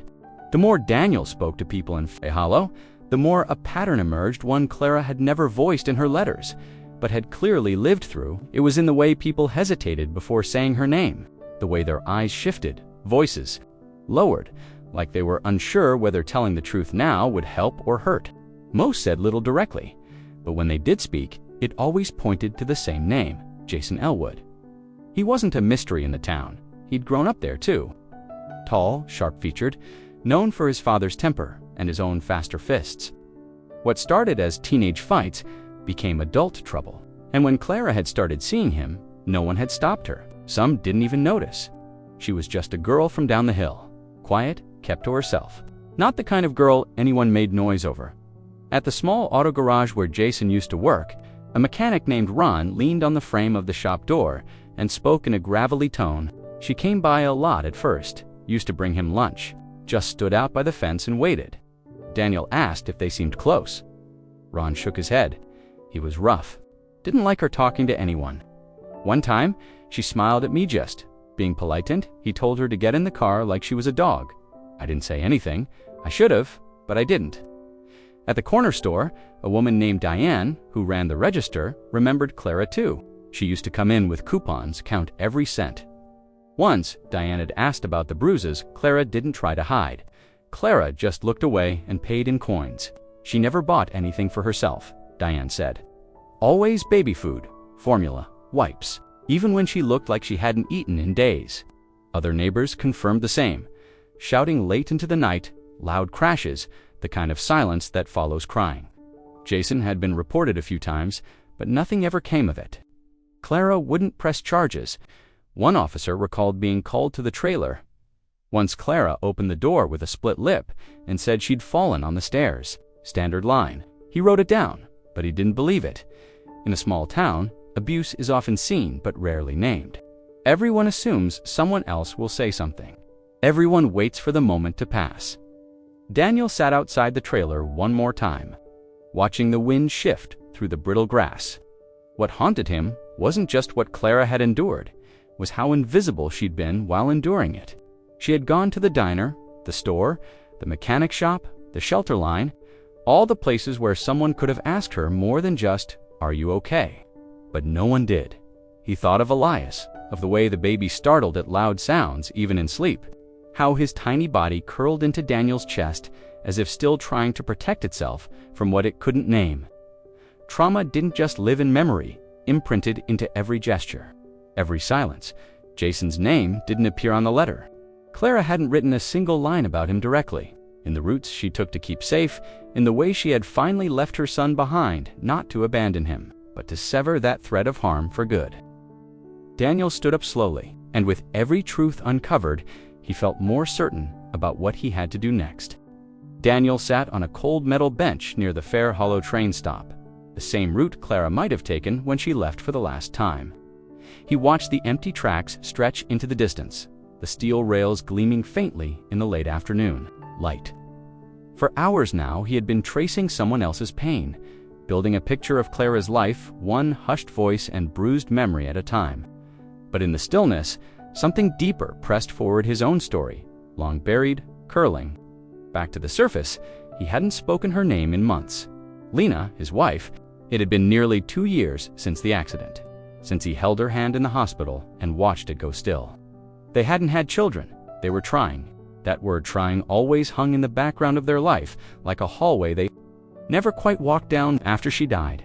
The silence in the house was unbearable. Not just the absence of her, but the absence of a future that would never arrive. He had kept busy, of course, went back to work too early, cleaned things that didn't need cleaning, cooked for one, and barely ate. The worst part was how quickly people moved on. Friends offered soft condolences, and then the phone stopped ringing. He became a quiet person in a quiet apartment, floating between days. No anchor, no one to tuck in or wake up for. The kind of loneliness that wraps itself around your spine and becomes a second skin. When Clara had handed him Elias on that train, something inside him startled awake. Not panic, not confusion, something steadier. He hadn't understood it. At the time, he had thought he was reacting to the urgency, the strangeness of the moment. But now, sitting here in Clara's town, surrounded by the faded fingerprints of her trauma, Daniel could finally name what that feeling was. Recognition. He knew what it looked like when someone held their pain just beneath the surface, hoping no one would notice. He had seen it in the mirror for months. He had walked past strollers and schoolyards with a dull ache in his chest, wishing he had someone to hold on to. Not just a baby, but a purpose, a place to direct all the love left behind when a life ends. Too soon, Clara hadn't left Elias because she didn't love him. She had loved him too much to let her pain stain him. And Daniel, perhaps, had picked him up not only because he saw the fear in Clara's eyes, but because, in that moment, he saw the reflection of himself. He leaned back on the bench, staring up at the empty sky. How many others lived like this, quiet ghosts in their own stories? Grieving people who walked through grocery stores, smiled at the mailman, and disappeared inside every evening. He wondered how many times he had passed someone like Clara without knowing it, or how many times someone had passed him and never asked. Why he looked tired in the morning light. Elias had become more than a child left in his arms. He was a thread, a living, breathing link between what Daniel had lost and what he could still become. The baby's tiny fingers curled around his own like Lena's used to do when they sat watching TV, when she'd fall asleep with her head. On his shoulder, that same sense of quiet trust. Daniel thought he'd been a stranger to Clara, but now he understood. They had met each other at the point of collapse. To people at different edges of grief, one stepping away, one being asked to step in. And somehow, in that brief crossing of paths, something had shifted, not healed, but softened. Daniel stood slowly and looked down the tracks again. not waiting for Clara to come back, but ready if she ever did. The motel was the kind of place where no one asked questions, the kind of place where rooms were rented with cash, IDs weren't copied, and the front desk clerk never looked anyone in the eye longer than necessary. Clara chose it for that reason. Room 14 smelled like bleach and stale cigarettes. The curtains were heavy, designed more to block judgment than sunlight. A single lamp flickered beside the bed, casting a sickly glow over the cracked walls. She hadn't slept much. Every time, her body drifted, her mind jolted her back with a sickening thud. The sound of the train doors closing echoed in her ears. The moment she stepped off still felt like falling in slow motion. She kept seeing Daniel's face, the way he looked confused, then alarmed, then stunned. The baby had cried. She had heard it, just once, before the doors closed and the platform swallowed her. Now, in the stillness of the room, she sat curled on the edge of the mattress, the hotel TV playing a local news station at a low volume. She watched without really seeing weather reports, sports scores, reruns of political debates. Her hands trembled, and she wrapped them tightly around her knees to still them.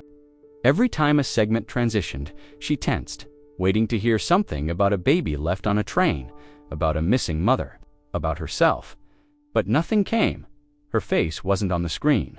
No photos, no emergency bulletins. It was both a relief and a deeper kind of fear. Had no one noticed? Had he not said anything? Was the baby even okay? She hadn't left Elias lightly. It wasn't impulse. It was desperation, sharpened over months. And Daniel there had been something about him, something unspoken. The way he offered his seat to an elderly woman, the way he had smiled just briefly when the baby reached for his watch. Clara had watched him before she spoke. She had searched for signs of cruelty or coldness, and when she saw none, she acted. But now doubt crept in like mold under a locked door. She turned the volume up slightly. Still no mention. Clara pulled her backpack onto the bed and unzipped it slowly. Inside were the few things she had managed to take: a worn pacifier, a crumpled baby photo, a thin change of clothes, and a tiny notebook. In the notebook were scribbled addresses, women's shelters, legal aid numbers, food pantries. She had called some others she hadn't dared to. There was no plan beyond the escape, just silence and movement. She walked to the sink and splashed cold water on her face. The mirror above was cloudy, the kind that made you look faded. She stared at her reflection anyway. She looked older, not tired-worn. Hollowed by choice and circumstance, she had imagined this differently. She thought maybe someone would find Elias and take him somewhere safe, that a nurse or a caseworker would cradle him and say he was beautiful, that he would be fed, warm, that someone would rock him without fear trailing their every thought. What she hadn't planned for was the waiting, the not knowing. She sat, back down on the bed, and pulled her knees close again. The news rolled on. A robbery in a neighboring town, a mayoral scandal, a missing dog, still no Clara, still no Elias. The motel room was soundless, except for the muffled voices from the screen. Clara closed her eyes and pressed her hand over her mouth to keep from crying, the kind of crying that shakes everything. She couldn't afford that now. For now, she would remain in the silence, watching, waiting, and hoping more than anything that she had been right about the stranger with kind eyes. Daniel didn't know where she might be, but he knew she would be watching. Maybe not directly, maybe not right away, but somewhere Clara would be looking for signs. He could feel it in the way she'd left things behind. Carefully placed, the note, the timing, the choice of him. It hadn't been a disappearance. It had been a message, spoken through action. Now it was his turn to speak back. He started at the station where she had stepped off the train. It was mid-morning and nearly empty. He stood in front of the bulletin board by the ticket machines, pulled a folded sheet of paper from his pocket, and pinned it between a community notice for piano lessons and a flyer about a lost cat.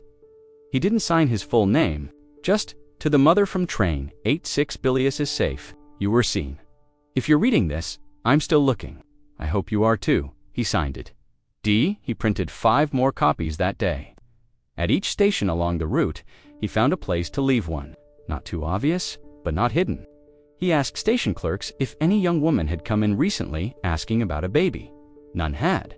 Most didn't ask questions. One young attendant in Greenville said, "She left a baby. What kind of mother? Daniel cut him off. The kind who had no choice. That quieted the room. By the third day, the stations began to blend together. The waiting rooms smelled the same old coffee, tired feet, newsprint. Commuters came and went, eyes on phones, earbuds in. No one noticed the man who lingered by the walls, scanning faces, glancing at security cameras, as if daring Clara to look back through them. He carried Elias in a sling, not trusting anyone else with him, not even for a moment. Each time he pinned a message, he folded a second note behind it, a private one, a longer one, just in case she came close enough to peel it back. In those, he told her about Elias, how he liked to be rocked standing up, how he cried less when music played, how he had started reaching for things with his left hand. He told her what kind of formula worked best, how he tucked his legs when he slept, how his eyes opened wide when someone whistled. He wrote without knowing if anyone would ever read them, but he needed to believe she would, because if he didn't tiff, he let himself believe she had vanished for good. Then he'd have to question the trust she had placed in him that night, and he couldn't afford to doubt it. Not with Elias curled against his chest, breathing the quiet rhythm of a baby who had known too much movement and not enough stillness. Some stations took the notes down, others left them up. In one, a janitor asked if it was about a missing person and offered him a bulletin board key. Daniel declined, thanking him. It wasn't about asking for help, it was about planting seeds, quiet reminders, proof that someone was waiting for her return. In smaller towns, he left notes inside restroom stalls, behind the mirror frames, tucked between the pages of free newspapers. Not desperate, just patient. Each message was short, each one gentle, never angry, never pleading, and always ending with the same line. You were seen. It had become a mantra. For her, for him, for all the versions of themselves that had stood on train platforms, unsure if they were making the right choice. Daniel didn't know how long he'd keep searching, but he knew one thing for certain. He hadn't just found a child on that train. He had been found too. Daniel stood at the front desk of the small clinic just outside Fair Hollow, the same one he had seen scribbled on the corner of Clara's letter. The waiting area was nearly empty, its beige walls lined with faded posters about prenatal care and flu shots. The receptionist, a middle-aged woman with glasses slipping down her nose, looked at him over her monitor, her expression wary but not unfriendly. "I'm sorry," she said again, fingers pausing on the keyboard. "We don't usually release patient records to unrelated parties." Daniel nodded slowly. "I understand. I'm not asking for medical history. I'm trying to find the mother of this baby. I believe she gave birth here not long ago. She left him in my care under very difficult circumstances. I'm not trying to cause trouble. I just want to know his name." The woman's eyes flicked down to Elias, asleep in the sling against Daniel's chest. His small mouth twitched in a dream, one tiny hand curled near his cheek. She looked back at Daniel, then to the waiting room door, as if expecting someone to interrupt. Finally, she reached for a clipboard. "Fill this out," she said, sliding it across. "I'll see what I can do." Daniel filled in every line he could. Name, date, what he knew of Clara, the train, the note. He didn't dramatize it. He didn't need to. The truth was weight enough. When she returned, it was with a sealed envelope. She didn't open it, didn't speak, just placed it gently on the counter. He waited until he got back to the car to open it. Elias stirred as he sat behind the wheel, the envelope resting on his lap. Outside, the parking lot shimmered under the late sun, and a few leaves skittered across the asphalt.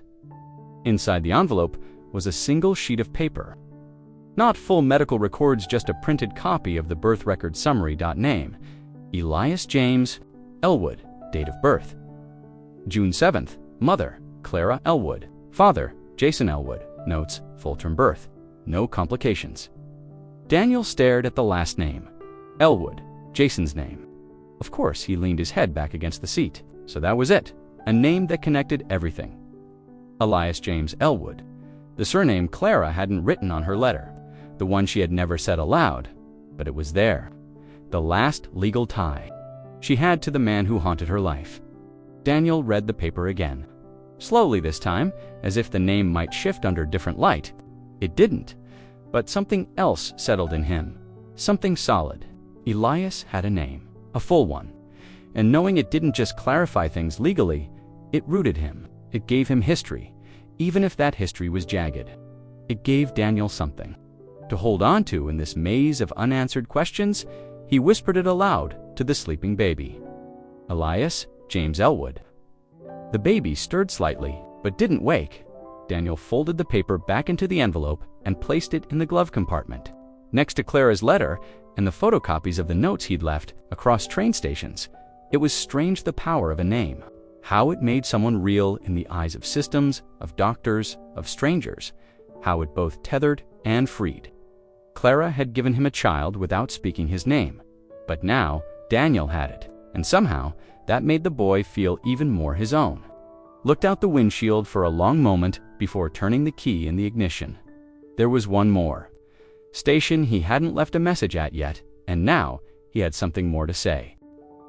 The station was quiet, too late for the morning rush, too early for the evening crowd. A vending machine buzzed faintly in the corner, its light flickering over rows of forgotten snacks. The benches were mostly empty, lined with the silent remains of yesterday's commuters. A crumpled coffee cup, a torn ticket stub, a child's sock abandoned under a metal seat. Daniel sat near the far window, Elias bundled against his chest, the baby's head tucked beneath his chin. He hadn't come here expecting anything, not today. The messages he'd posted weeks ago had faded, torn at the corners, or covered by new flyers. Most people passed by without a second glance. He'd learned not to expect returns. He was here out of ritual now, out of the stubborn hope that movement might bring answers, even if slowly. Clara entered through the side entrance. She didn't look up at first. Her hood was pulled tight, shoulders hunched. She moved like someone used to avoiding eyes. She passed the ticket counter, paused by the schedule board, then turned into the waiting area, scanning for a bench away from view. But then she saw him. She stopped mid-step. The baby, the sling, the man from the train. Her knees weakened for a moment, and she caught herself on the back of a bench. Daniel hadn't noticed her yet. He was humming softly, adjusting the sling as Elias stirred. His hair was longer now, a little grayer around the temples, but it was him. Clara sat down slowly, on the opposite end of the waiting area. Her hands gripped the edge of the seat. She didn't speak, didn't move, just watched Dot, and then, as if pulled by instinct, Daniel looked up. Their eyes met. Neither spoke. For a moment, the noise of the world slipped away. The flickering vending machine, the announcements over the intercom, the steady hum of fluorescent lights. All of it faded into a silence deeper than sound. Daniel didn't rush to speak. He just looked at her, fully. Not with accusation, not with shock, but with something softer, recognition. Again, and relief. Clara lowered her hood slowly. Her eyes were tired, rimmed with sleeplessness and the weight of weeks in hiding. She looked thinner, paler, not just in body, but in presence. He stood slowly, cradling Elias in his arms, and walked across the room. When he reached her bench, he sat down beside her, close, but not too close. Neither looked directly at the other, not yet. Finally, Clara's voice came, barely, a whisper. "He's okay." Daniel nodded. "He's more than okay." Clara swallowed hard, her eyes falling to the baby's face. Elias was asleep, his little lips parted in peaceful rhythm. She watched him for a long time. "I didn't know if I would see him again," she said. "I didn't know if I'd see you again," Daniel replied. Clara turned slightly, meeting his gaze fully for the first time. "You didn't call the police?" "I called for help, but not the kind that puts people in handcuffs." She blinked, trying to steady herself. "Why?" Daniel's answer came without hesitation. "Because you trusted me with him. And because I've lived long enough to know what it means when someone walks away to save a child, not to abandon them." Clara looked away, her lip trembling. "I didn't know what else to do." "You did something," he said gently. "That's more than most." The station remained quiet around them. No one interrupted. No announcements called their names. Daniel shifted Elias slightly. "He knows your voice. I think he misses it." Clara closed her eyes for a moment, then opened them slowly. She reached out, hesitant. Daniel nodded once and gently placed Ilios in her arms, and for the first time since that train door closed, she held her son again. The world didn't cheer. No music played, Just the steady rhythm of a mother's breath and a child's warmth pressed back together in silence. Like that for a long time. Not as strangers anymore, but as something new. Clara didn't say anything for a long time. She held Elias against her chest, feeling the small weight of him melt into her arms, the warmth of his skin through the blanket, the scent of his hair, the way his hand gripped the fabric of her coat, like he remembered her, even after all this time. She rocked him slowly, her breath catching in her throat. Daniel sat beside her, saying nothing, watching her without pressure or assumption. When Elias stirred, she gently kissed his forehead, then looked up at Daniel. Her eyes were damp but steady, not afraid, not uncertain, just tired in a way that ran deep. "I didn't think I'd get this moment," she said quietly. Daniel nodded. "You have it now." She looked down at the baby, brushing a curl away. From his cheek, "I thought when I saw him again, I'd know. I'd take him back and figure it out. Go somewhere new, start over, be the mother I wanted to be." Daniel listened, the lines of his face calm and unreadable. "But I can't," she said. The words hung in the air between them, soft but final. Daniel leaned forward slightly, unsure if he'd heard her right. "Clara, I love him," she said, her voice cracking. "But love wasn't enough before, and it still isn't. He needs more than what I can give right now, more than fear and hiding, more than running from town to town hoping the past doesn't catch up." She adjusted, Elias in her arms, kissing him once more before holding him out. Daniel didn't move at first. "I'm not asking you to take him again," she said. "I'm asking you to raise him as your own." Daniel blinked. "Clara, no, please, just let me finish." Her voice was firmer now. "I've watched you on that train, and even now. The way you talk to him, the way he looks at you. You didn't just keep him alive, you made him feel safe. I've never seen him look that peaceful. Not once, not even with me." Daniel swallowed hard, staring at the baby in her arms. "This isn't something I can just— I'm not walking away like before," she interrupted, not disappearing. "I'll be there if you let me, but not as his primary, not as the one pretending I can fix all the damage I came from. He deserves a clean page. You're the only person who's ever made me believe that's possible." Silence returned, deeper. This time, Daniel looked at Clara really, looked at the courage it took not to run again, at the strength it took to name herself not as a savior, but as someone willing to let go for the sake of love. He took Elias slowly, gently, his hands careful and reverent. The baby stirred and then settled again against his chest like nothing had changed. Clara's hands lingered in the empty air where the child had just been. "I'll still send letters," she said. "When I'm ready, not to disrupt, not to confuse him, but so he knows he was always wanted, just not by someone whole." Daniel nodded. His voice, when it came, was quiet. "I don't know what to say." "You don't have to say anything. Now, just promise me one thing." "What's that?" "When he asks where he came from, don't lie. Tell him his mother loved him enough to step aside." Daniel nodded again, eyes burning. She stood then, slowly, as if her body had aged 10 years in the last hour. No drama, no speech. She just pressed her hand to the baby's back one last time, whispered something neither Daniel nor the world could hear, and turned toward the exit. She didn't look back, but Daniel did, watching her figure disappear through the station doors like a shadow carried by purpose, not regret. The train hissed as it pulled into the platform, its headlights cutting through the early morning mist. The station was quiet except for the metallic echo of wheels grinding against the track and the muffled announcements over the loudspeakers. Daniel stood by the platform edge, Elias nestled against his chest in the sling, his small head resting just below Daniel's collarbone. The boy was heavier now, more alert, older in the way babies seem to grow overnight when watched closely. Adjusted the strap of the sling and looked down at the sleeping child. "We're getting on together this time," he whispered. A few passengers stepped off the train-tired commuters, a couple with suitcases, a man reading a paperback novel. Daniel waited, letting the crowd thin. When the doors slid open again, and the last of the disembarking passengers stepped aside, he boarded Dot. They found a seat near the middle of the car. The window was streaked with morning dew, but outside the sky was beginning to clear. Pale light filtered through. Soft and uncertain. Daniel reached into his coat pocket and unfolded the note Clara had left behind at the last meeting. Not the first one, the one he had found tucked in Ilias's blanket, but the last.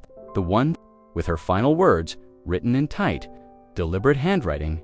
"Thank you for giving him the kind of future I was never given. I was never asking you to fix me. I was just hoping someone could break the pattern." He read it slowly, then folded it.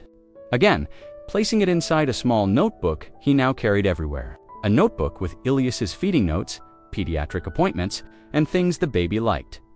The sound of keys jingling, the rhythm of a distant train horn, lullabies hummed low and off-key. Across the aisle, a woman smiled at the baby, then looked up at Daniel. "Yours?" she asked gently. Daniel nodded. "Yeah, he's mine." There was a time when he might have hesitated, when the question would have landed differently. But not now, not after everything. Elias was his, not just by circumstance, but by choice, a choice made in silence, on a train, in a waiting room. A choice built across weeks of uncertainty and messages left at empty stations. A choice Clara had given him the power to make permanent.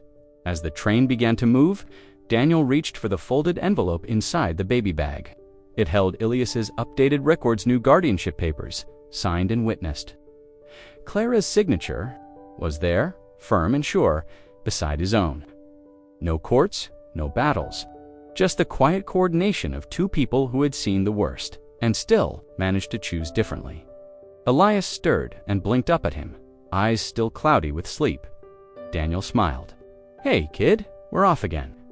The baby yawned, his hand. Reaching up toward Daniel's face, he caught the tiny fingers and let them wrap around his thumb. Outside the window, trees blurred past, their leaves shifting in the wind. Small towns rolled by like forgotten postcards. The same route, but it felt different now. He wasn't searching anymore. He wasn't chasing shadows or piecing together a stranger's life. He was building something forward. In the seat pocket, there was another letter, one meant for Elias when he was older. Daniel had written it the night after their final meeting, when the house was quiet and Elias had finally fallen asleep in the crook of his arm. The letter told the story, not all of it, but enough. Enough to explain where he came from. Enough to let him know he was loved on both ends of the track. The train curved through the hills, and Daniel closed his eyes for a moment. He didn't know where this ride would end. Parenthood didn't come with a timetable or tidy platform announcements. It was just one long, unmarked journey filled with unexpected passengers, missed stops, and the occasional miracle. But today, for once, he wasn't riding alone, and neither was Elias.